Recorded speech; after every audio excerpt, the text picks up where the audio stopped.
Bueno, yo sí que estaba... Yo sí que estaba pensando en la pregunta que ha hecho Claudia, que preguntabas que cómo... O sea, no es una pregunta, es para seguir abriendo el debate, que preguntabas cómo... ¿Qué pasa ahora que las blancas, que las feministas blancas... O sea, ¿cómo nos podemos encontrar las feministas blancas con las feministas negras? Entonces, yo sí que pienso, pero no sé lo que estaba pensando en ese momento, que más allá de feministas blancas y negras, me gustaría más hablar pues igual de aquellas de los márgenes, porque quieren o porque les han colocado ahí o porque reivindican estar en los márgenes, y las centradas, ¿no? No sé si decirlo. Sí que pienso que sí que hay un trabajo profundo ahora mismo de alianzas, además de alianzas conscientes, por ejemplo, una alianza que me parece maravillosa, una alianza de trabajo conjunto, de las personas con otras capacidades o con diversidad funcional que están reclamando la autonomía de sus vidas con otras personas, sobre todo feministas, no quiero decir que esta gente no lo sea, que están hablando de la interdependencia de las vidas como punto de partida. Entonces, ahí que es donde aparentemente surge la contradicción, yo creo que es donde está la posibilidad, pues es una opinión personal, creo que es la condición de posibilidad una de las condiciones de posibilidad de transformación. Por ejemplo, también se me ocurre que otra de las alianzas de feministas blancas y otras mujeres son grupos de apoyo y de reivindicación, como por ejemplo de las trabajadoras sexuales por derechos, ETAIRA en Madrid o Genera en Barcelona, o las mujeres de territorio doméstico, que son mujeres migrantes empleadas del hogar, que trabajan junto con otras mujeres que no lo son, para no solo reivindicar sus derechos en ese fraudo sindicato que tienen, porque no están reconocidas como trabajadoras plenamente, es decir, no trabajan solamente por los derechos, sino que hacen muchas cosas más. Me parece que sí que hay muchas cosas que se están haciendo ahora y que en cierto modo problematizan, que es eso de la identidad, y lo ponen en juego. Y ahí yo creo que van buscando como soluciones y estrategias igual puntuales y viendo qué pasa, que me parece que dan mucho juego. Ay, me alegro que comentes esto porque así puedo dejar claro la línea desde donde yo estoy trabajando en el feminismo negro. Esas no son feministas blancas, eso es feminismo negro. Así es, negras. Sí, es que creo que lo que reivindico por aquí no es la identificación. El feminismo negro es un movimiento social, político, un pensamiento filosófico y una conciencia subjetiva. Es una forma de problematizar, aparece desde un planteamiento, desde una problematización, desde el acaso yo no soy una mujer. Y desde ahí, con una determinada genealogía y unos determinados posicionamientos o planteamientos, pueden estar ubicadas mujeres blancas, mujeres negras, hombres blancos y hombres negros. Es decir, eso no hay que ser negra para plantear la lucha desde el feminismo negro. No sé si las mujeres negras lo vivirían o lo vivirían de la misma manera, pero yo me reivindico como feminista negra.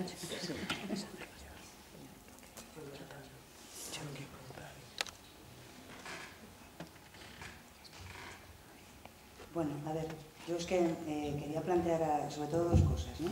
Una un poco en relación con esto que estabais comentando ahora. Cuando se habla de esta confrontación o aparente confrontación entre feminismo negro y feminismo blanco, etc., aun compartiendo o pensando que, digamos en términos generales, lo que llamamos feminismo blanco, puede haber construido un discurso que ha querido ser homogenizador, etc., yo creo que eso también es falso. Sí. Es decir, aquí el feminismo, decías tú, el feminismo negro fue anulado en un proceso histórico, desapareció o lo fagocitamos de alguna manera desde otro sitio, pero es que el feminismo, yo creo, en España, en Europa en general, se ha tragado una tradición feminista también, que es la del movimiento obrero, por ejemplo. Nosotros nos reivindicamos de un feminismo en el que solamente hemos escrito unos referentes, y son unos referentes de lo que podríamos llamar un feminismo liberal, ¿no? En mi opinión. Y yo creo que no solamente es que no esté la raza, ¿no? Es que la clase ha desaparecido, ya no se puede hablar de clases, porque somos sociedades de individuos, acabó la historia, todo esto que se dice, y entonces ya no nos pensamos ni siquiera colectivamente. Entonces, el dejar fuera de toda esa tradición el movimiento obrero dejó una parte del movimiento feminista en el que las otras, o sea, esas excluidas, o esas que estaban en los márgenes, como dices tú, sí estaban. sí estaba, ¿no? Y yo creo que en el recorrido histórico el movimiento feminista no hay que olvidar que también tiene sus momentos de inflexión críticos, su diversidad interna y sus problemas, ¿no? Y que, por ejemplo, ahí la Primera Guerra Mundial fue un tema absolutamente decisivo, ¿no? En cuáles eran los temas relevantes y quiénes lideraban el movimiento feminista, que eran sobre todo mujeres, digamos, bien situadas socialmente, ¿no? En gran medida. Y que esto es, vamos, muy clásico, ¿no? La ideología de la clase dominante es la ideología dominante. Y yo creo que eso sigue siendo cierto. Y hemos sido, en cierta medida, víctimas las mujeres, aunque nos hemos beneficiado colectivamente después, ¿no? Pero hemos sido víctimas de un discurso que no representaba a muchas mujeres y hemos aceptado eso, ¿no? Y luego, por otra parte, desde el punto de vista, yo que también soy feminista, estoy en una asociación y creo en el feminismo político, o sea, en la incidencia, ¿no? Real y en las propuestas para transformar las cosas. Yo creo que sí hay un elemento ahí importante, y es que el movimiento feminista no ha situado habitualmente entre sus prioridades temas muy relevantes. Por ejemplo, la ley de extranjería, ¿no?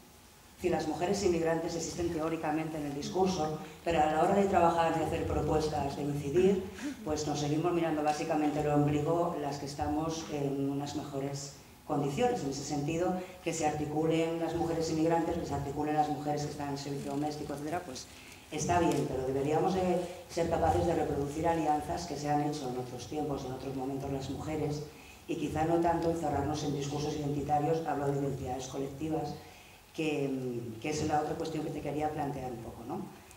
Yo soy más de la línea de Maluf. Yo creo que yo tengo una identidad compuesta por muchas cosas, o sea, no me percibo como una persona fragmentada en 1000 cachitos, que actúa en función del contexto de forma diferente, aunque sí creo que pones de manifiesto determinados aspectos propios, características o rasgos en contextos en los que te sientes rechazado, discriminado o bueno, negado de alguna manera por los otros, ¿no? Pero yo me percibo más como idéntica, como una, aunque luego forme parte de muchos sitios y de muchos espacios distintos, ¿no?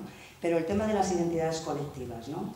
Te quería preguntar, un poco también con todo lo que está pasando en el mundo últimamente y estas cosas de que se nos vayan chicas a Siria, por ejemplo, las identidades colectivas son o son las dos cosas, a ver, son un espacio de, digamos, responden a una estrategia de lucha colectiva para superar situaciones de conflicto, de discriminación, etcétera, o son una estrategia del poder de las élites. Joder, qué buenas preguntas. Dos cuestiones. Me gusta que hayas planteado esa invisibilización del movimiento obrero, porque es verdad que yo creo que además con todo el planteamiento feminista, entre comillas, de gente como Rosa Luxemburgo, comparte mucho de estos planteamientos del feminismo negro, porque iban más allá de las relaciones de género. Lo que se plantea eran absolutamente revolucionarios, porque trascendían todo aquello, ¿no? Era una apuesta por la igualdad y la igualdad de hombres, de mujeres, porque la cuestión de género no era tan importante como la cuestión de clase, que es lo que estaba por ahí debajo. Así que sí, es muy curioso que esto es curioso entre comillas, que tiene una explicación que a mí me parece muy clara, que estos movimientos hayan sido oscurecidos, ¿no? por otro tipo de movimientos que cuestionan mucho menos el sistema, porque ambos cuestionan el sistema, ¿no? Bueno, yo creo que las identidades colectivas son ambas cosas, todo depende, es decir, son una estrategia del poder, pero también pueden ser utilizadas por los grupos que han sido minorizados para plantear una estrategia de lucha y una estrategia de resistencia. Lo que pasa es que el poder es todavía mucho más poderoso, yo creo que es mucho más poderoso, porque el movimiento negro en Inglaterra era muy interesante, porque en el movimiento negro hubo una asociación amplia en la que confluyeron las mujeres trabajadoras de origen negras, a las que se había construido como negras, tanto las pakistaníes o las caribeñas, y también las mujeres africanas, y tuvieron una estrategia de lucha colectiva. Habían sido nombradas como negras y ellas utilizaron esa categorización que las colocaba en el otro lado para armar desde esa categorización una estrategia de lucha y una estrategia de resistencia.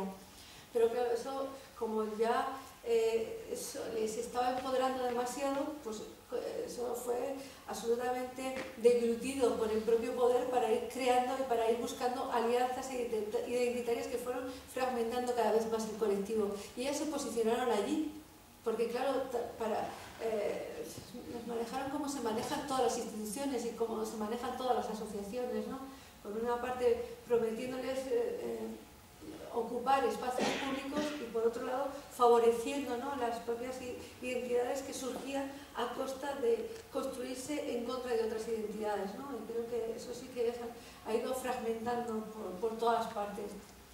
En España es que estamos todavía en pañales, en pañales en cuanto... Bueno, sí, están las identidades diaspóricas, estamos hablando de pues, todo lo que puede explicar el movimiento yihadista, pero eso se puede explicar con identidades diaspóricas que se están construyendo también en el mundo virtual, no tanto, ¿verdad?, que para eso habría que plantear otro tipo de luchas. Todavía no se ha armado, o yo por lo menos todavía no soy consciente de que se haya armado un discurso colectivo, ¿no?, desde esos otros feminismos, que esté además liderado por las intelectuales que procedan de esos colectivos.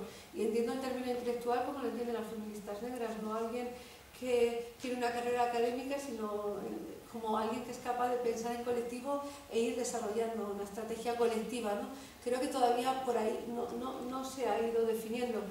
Sí que se está intentando armar un discurso colectivo de lo que significa ser mujer negra, que está viniendo fundamentalmente de las afrodescendientes, pero es un discurso que está importado, es el discurso del feminismo negro afroamericano, porque los referentes de las afrodescendientes son gente como Patricia Hill Collins, Bell Hooks, que está muy bien y que son referentes teóricas y analíticas para plantear feminismo, pero que yo creo que no sirve en sí mismo para explicar procesos que sí que se están dando en este contexto, que son distintos a los que se han dado desde donde se han construido las minorías racializadas en América Latina.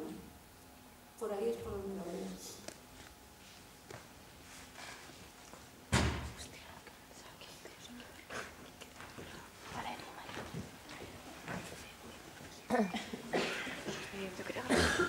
Nada, en primer lugar, darte las gracias por la exposición que has hecho.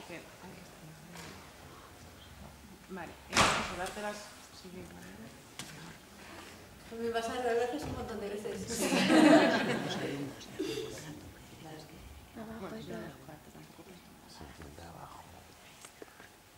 Bueno, así vamos bien. Bueno, mi pregunta va un poco más a la práctica, ¿no? De cómo el feminismo negro en un espacio que no definiría como intercultural aquí, cuando se produce un choque, en vez del encuentro que se debería de dar entre la mujer que viene pues, de Senegal, de Gambia, de Marruecos, donde sea, con las mujeres de aquí y con las mujeres rumanas y de otros sitios, cuando se produce ese encuentro, ¿cómo actúa el feminismo? ¿Qué propuestas hace?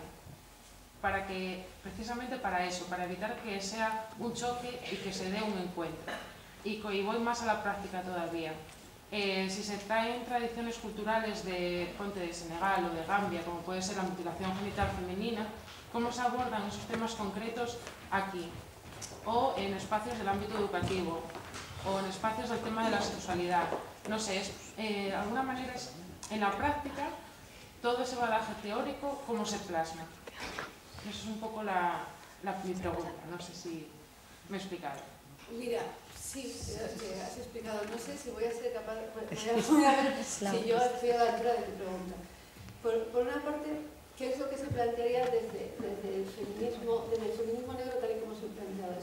Vamos a ver qué imágenes se han construido sobre las mujeres negras en España, porque detrás de esas imágenes hay todo, es decir, detrás de esas imágenes hay una estructura de relaciones de pensamiento, poder que las coloca como las otras. Has traído el ejemplo de la mutilación genital femenina, muy bien traído, porque eso sí que tiene mucho que ver con la manera en la que se ha ido problematizando socialmente y minorizando a estas mujeres. Mira, es un tema además que también vino importado de Francia o de otros muchos lugares, que hubo un determinado momento, coincidiendo con los procesos migratorios, que se pareció que se hacía absolutamente central, ¿no? Hay veces, yo lo comentaba en la comida, que se han problematizado problematizado más la mutilación genital femenina que el ébola.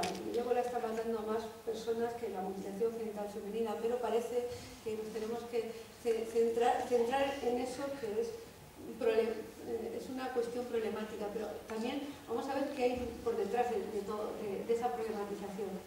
En Cataluña ya sabes que incluso hay una ley que penaliza a las familias donde se practica la mutilación genital. ¿Sabéis cómo se traduce eso en términos prácticos?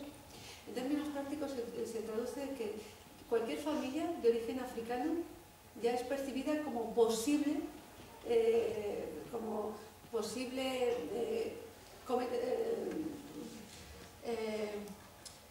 es que no encuentro la palabra. Bueno, operación de riesgo, así es como se titula. Cualquier familia africana ya se ve y se analiza como si se fuera a cometer un delito. O sea, ya se las está victimizando, haciéndoles, criminalizando. Esa era la palabra que estaba buscando. Ese elemento sirve para criminalizarlos, para observarlas como, vamos, en plan taxidermista, ¿no? Para ver cuántos años tiene, si va a ir la hija o no va a ir la hija a África. Todo el mundo está pendiente de qué es lo que pasa con esa familia. No, creo que hay que ver qué es lo que hay detrás de todo esto, ¿no? Y se me dirá, ¿eso significa que tú estás a favor de la mutilación genital femenina? No, estoy en contra. ¿Eso significa que desde las posturas del feminismo, de las feministas negras en África y fuera de África están a favor de una práctica cultural que atenta contra el físico y el cuerpo de las mujeres? No, no lo están en contra. Y creo que quede claro que las reivindicaciones o las luchas se está en contra, y por supuesto las mujeres que se piensan como feministas y que han reconocido en esa práctica un ejercicio de mutilación sobre su propio cuerpo, están en contra. ¿Visto? Eso está claro, ¿no? Bueno, pues el feminismo, sea de donde sea, se posiciona en contra. Pero es que además desde el feminismo negro lo que se denuncia es la manera en la que se utiliza ese elemento para construir estereotipos sobre las mujeres, que son además estereotipos sobre determinadas comunidades que permiten criminalizar a una comunidad y criminalizar a las familias, y colocar la lente y la lupa para verlas a través de eso. Eso sí que es preocupante, ¿no? Eso sí que es problemático. Yo decía que hace años, a lo mejor desde el feminismo blanco se puede plantear, no sé, un cierto grado de superioridad moral hablando de la mutilación genital femenina, pero me sorprende que ahora, con la violencia que hay sobre el cuerpo de las mujeres blancas a través de las múltiples operaciones de cirugía estética que se practiquen, todavía se siga planteando como única cuestión problemática. Mira, a nivel de talleres, yo lo colocaría junto, ¿no? Colocaría ahí en el debate y pondría a debatir a las feministas blancas, negras, chinas, a todas, en torno a los atentados contra el cuerpo de las mujeres, ¿no? Y que eso también tiene una lectura en términos culturales. Y eso habla mucho del papel que se le da a la mujer en todas las sociedades. Imagínate el papel que se le da a las mujeres en esta sociedad, que nos obliga constantemente, que nos obliga a mantener una determinada apariencia. Y no solo es la apariencia de mujeres jóvenes, que ya está penalizada la edad. A diferencia de esto, yo reivindico la africanidad. Yo quiero tener poder cuando sea mayor, no quiero perder todas mis capacidades. Y ya he pasado mal en todo este tránsito, por lo menos según me voy haciendo más mayor, ellas encima más grandes, por lo menos quiero ese poder. Bueno, pero esta sociedad no está. Creo que sí que son temas interesantes para plantear como diálogo, mientras se dialogue. No mientras se utilice uno de esos elementos para victimizar, para criminalizar a un determinado grupo y para colocarse en una posición moral superior, ¿no? Para hablar de ellos.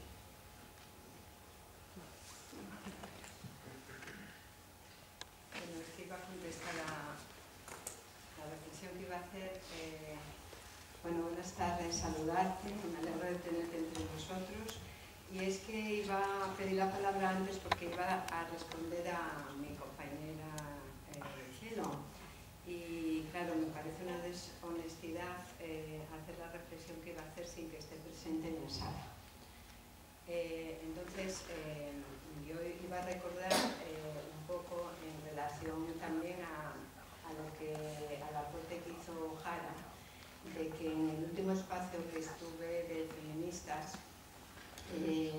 las feministas intelectuales del pensamiento del feminismo blanco cuestionaron y sospecharon de aquellas otras feministas que defendíamos a las mujeres prostitutas por derechos, de que sin tan siquiera éramos feministas. Incluso nos llegaron a invitar, ¿no? O sea, no nos autorreconocen, no nos escuchan, pero nos llegaron a invitar, ¿no? A decir cómo, siendo feministas, ¿no? Podíamos tener ese tipo de planteamientos.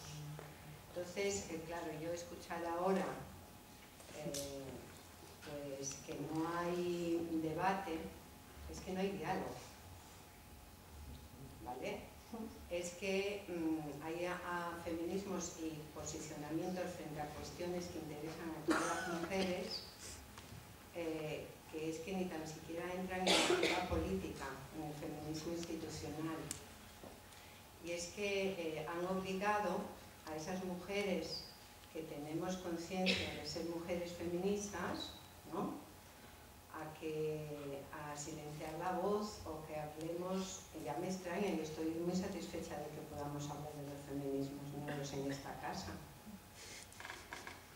Esto es una conquista, ¿vale? Quizás es que a lo mejor todavía desconocían cómo íbamos a identificar lo que era el feminismo negro. Entonces, claro, hay posicionamientos que me parecen de muy poca honestidad, porque en los conocimientos situados, en las experiencias de las mujeres que llevamos bregando, sabemos que cuesta mucho encontrar la voz. Entonces no se pueden decir estas cosas, se pueden decir a lo mejor a personas que no tienen tanta experiencia o tienen menos experiencia o se están incorporando en espacios periféricos, pero hay personas que llevan muchos años en espacios y vamos viendo que aquí hay pensamiento único, como en el gobierno. Donde se da y se quita la palabra en función de quién tiene la posibilidad de tener el carnet, ¿no? Pero es que me parece interesante que pensemos y repensemos en el feminismo en España, alrededor de qué cuestiones hemos sido capaces de hacer alianzas, y que revisemos, por favor, los 25 últimos años. Y entonces nos daremos cuenta que algo estaremos haciendo mal todos los feminismos, cuando no somos capaces de entrar en diálogo y creamos cada uno nuestros compartimentos estancos. Pero yo creo, lo que estaba comentando, que desde los feminismos contrahegemónicos sí que se plantea el diálogo. Y se plantea porque, claro, porque no tienen pretensión de llegar, de alcanzar la universalidad ni la verdad. Porque cuando uno se autoerige en la única verdad, desde ahí es donde se otorga todo, el carnet de feminista o no feminista, y quien construye la historia o su propia historia, ¿no? Y en ese sentido me gustaría también que pusiésemos en valor todos los comportamientos de resistencia que hay que ver también, ¿no? Cómo esas otras voces, esos otros discursos y esos otros relatos llegan a resistir, ¿no? Porque nos obliga a tener que reflexionar mucho más, a sistematizar mucho nuestros posicionamientos para poder entrar en diálogo, cuando de alguna manera se nos deslegitima, ¿no? O se deslegitiman posiciones frente a cuestiones y a planteamientos que tienen que estar en debate, porque no es que tengamos soluciones ni las panaceas, no hay soluciones, pero es que son cuestiones de interés de las mujeres, y como interés de las mujeres tenemos la obligación de tener que hablar incluso con las opuestas y contra las contradictorias, no con las iguales. Hablar con las iguales es muy fácil.